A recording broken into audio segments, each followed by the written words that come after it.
welcome back. So we are going to continue to look at another interesting supervised learning algorithm called support vector machines. This is one of my favorite classification algorithm. It's a very powerful algorithm. It can be used for multiple tasks, both for regression and classification. And it has advantage of a kernel switching. Kernel switching depends on what you are working with. So it's very multi-faceted. So you can use it for any other task you want to perform. So it's very good. So it's actually a versatile supervised learning model capable of handling both classification and regression tasks. Though they are primarily used for classification, but it can be also be used for regression. Their core objective is to identify an optimal decision boundary called an hyperplane that distinctly separates different classes in the feature space. Characteristics are first is called hyperplane definition. It's a straight line in 2D dimensional and a flat plane in 3D. So a dimensional surface in higher dimensions. So that is hyperplane. Now, optimization principle is that it seeks to maximize the margin, that is the clear space now between classes. So it focuses on the most critical data points called support vectors that define the margins. And now these support vectors are the closest data points to the hyperplane from each class. It determines the position and orientation of the decision boundaries. So which gives the algorithm the name called support vector machines. So now if you the thing is, for example, now you can use a diagram to demonstrate what I'm talking about. Looking at this diagram now, we have our classes here. This is a class, and then we have a support vector here, right? Which is a closest to the boundary. So we have to this boundary now is the one that is separating this called margin. This boundary is called margin. Okay, this margin now. This margin now is what we call boundary here. So because in between we have hyperplane here. This hyperplane is a line here that is separate both of them that give us that margin, right? So the best margin we have, the best hyperplane we have. So that is that. So in this very simple task, so it pushes to this side, pushing this side in order to have a clear separated well distributed data points. Okay, so that's what we have in a support vector machine. So like I said before, support vector data points are closer to the upper plane, which you see up here, and it's called support vectors.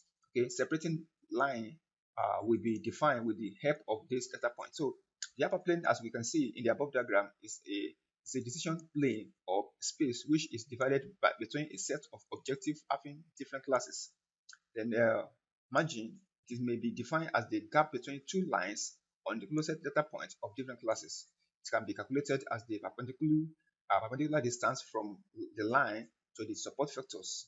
Large margin is considered as a good margin, and small margin is considered as a bad margin. So if the margin here is from here to here now is large, that means there's a good separation. But if margin is very small, that means there is no separation. So or probably that's a very poor separation. So it depends on the kind of data we are working with. So let us use a breast cancer we have used before to demonstrate the use of SPM, how we can clearly separate the hyperplane. Alright, so we are going to import our library as usual. So we also run our test here. So this one just to load the cancer test, breast cancer. Mention we have feature 30 dimensions here. Then we have our label 0 for malignant and 1 for benign. Alright, so the binary classification is for perfect for SVM. Okay, we have only two classes here. So and the 30 features show SVM high dimensional capability to clear medical interpretation. So if you run this line of code now by data processing now by splitting our data into training and testing, we have this. So this is what we have used before. We are using 80% to 20% test, 80% training, 20% testing. So to just follow the same approach we have used several times. Then just import our standardized to standardized data, because SVM is sensitive to feature scales. Standardization ensure all features contribute equally. So that's why we have to scale.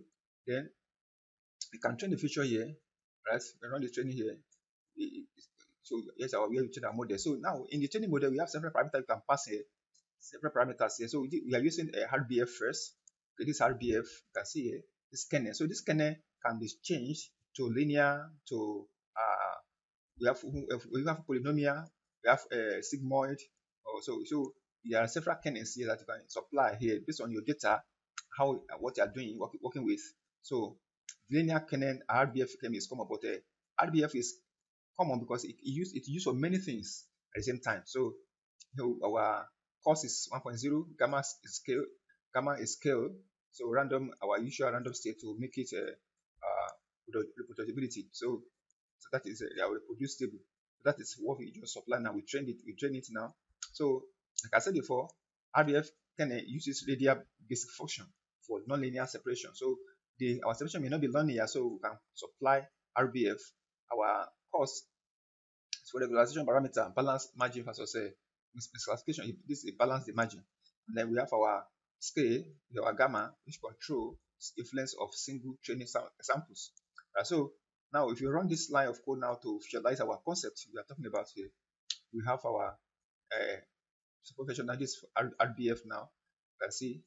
So this is our code here. So using our PCA now, right? We only supply only two components for now, as I say, two columns. Okay, so we made the figure 8x4, make it to be seen on the screen. So this is what we have. So these are support factors. These ones, they are support factors. You can see them here. Support factors. These ones, support factors, right? So you can see here. But now we have a radial. Can you see this radial? So you can see this space here. So this is what they call radial. So this is your boundary with support factors, right? So then you can also the support factor, the circles point touching the dash lines. So you can see this one touching. Can you see them? Those are the touching across of support factors.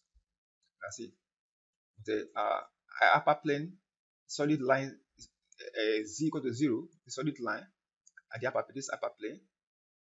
Then we also have the margin of the dash line z equal to -1 to 1.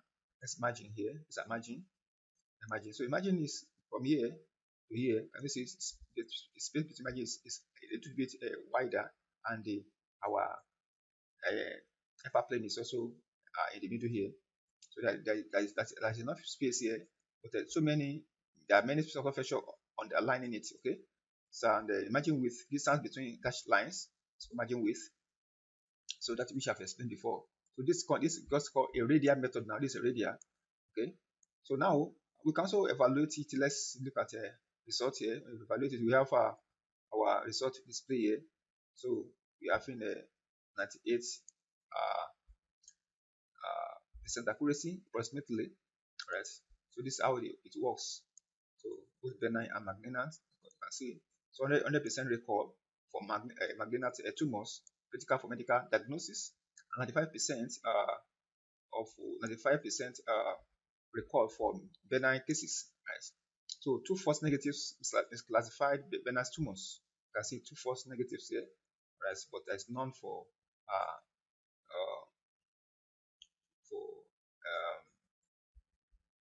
malignant. Okay, so now assessing we can run this one to assess also our support factors, what we can assess there. So we can calculate the number of factors per class. You can look at the number of factors per class. N support. This is where we have a 53 by 51.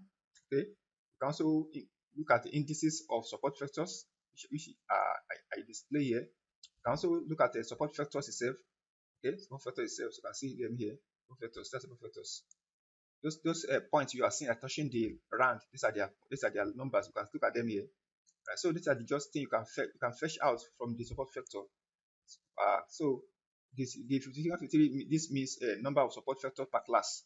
For class A, class 0, 1, 0 plus 1, this for my Magdalena and Benai, right? Class 0 has 53 support vectors, that's what it means, and class 1 has 51 support vectors, right? So support vectors are the data points that lie closer to the decision tree value. So here you cannot see them here, but you cannot count them here easily, but you can fetch them out. So if you have to count one by one, you're not be able to count them one by one, but you can fetch them out to know how many they have. Okay, experimental wise. So okay, so this is what we have just done here now. Just fetch them out. Okay, the higher the number of support vectors may indicate a more complex decision boundary. All right, so in the indices of support vectors, these are the row indices from the original training data of the support vector. So we have a sample here equals 16, 34, 30, and so on. This means 16th, 34th. These are positions. Okay, a sample in your data set were selected as support vectors. So these are positions. So the 53 indices correspond to class 0, and the, like I said before, and the remaining 51 indices correspond to class 1, which is a B9. All right, so the support vector, these are the actual features values of the support vectors, not normalized. And each row represents a support vectors, and each column is a feature. So that is what we fetch out from this particular access, what you can access actually. So the practical implication that overfitting, that's one of the practical implications. If the number of support vector is very high, close to the number of training samples, the model might be overfitting. Okay, you can now adjust it.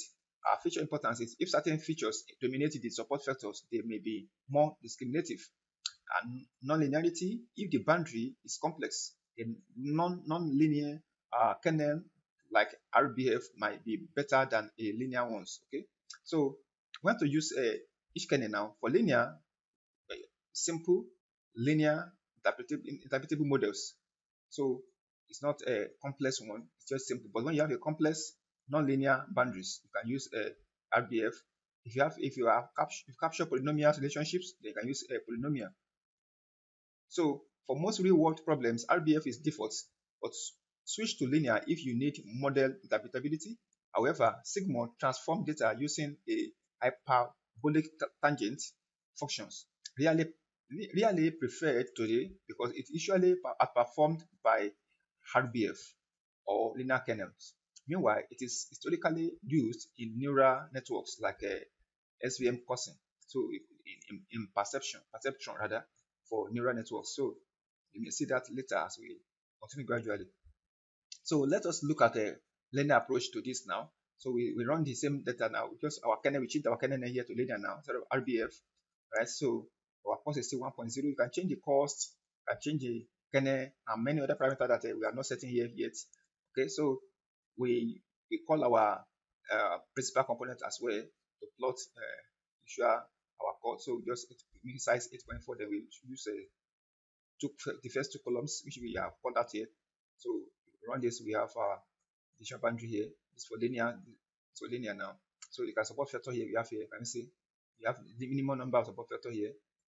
So not as before. So if you run them, it will be smaller than the one, and you can see that in your calculation here. Can you see support we have here? So we have 96 approximately here for our output or results. You can see.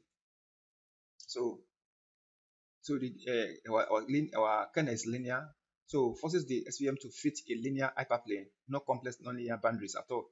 So in the PCA space, the linear boundary will appear as a straight line, unlike RDF curves boundary. So you can see here. So to compare as linear, you can see that our hyperplane in the middle here. You can see our decision boundaries here. You can see the margin, right? So then the margin dashed lines are parallel to the decision boundaries, and the linear SVM tends to have a fewer support vectors if classes are well separated, though the performance was lower compared to RBF. Right, so you can see the performance was not as it was lower to RBF. So, but at least it's okay because the boundary is well separated here as well. Right, so it is just a sample implementation of a support vector machine. we stop here for today. Then we continue from there in the next class, looking at other related classification algorithms.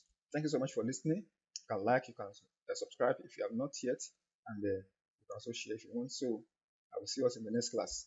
Bye for now.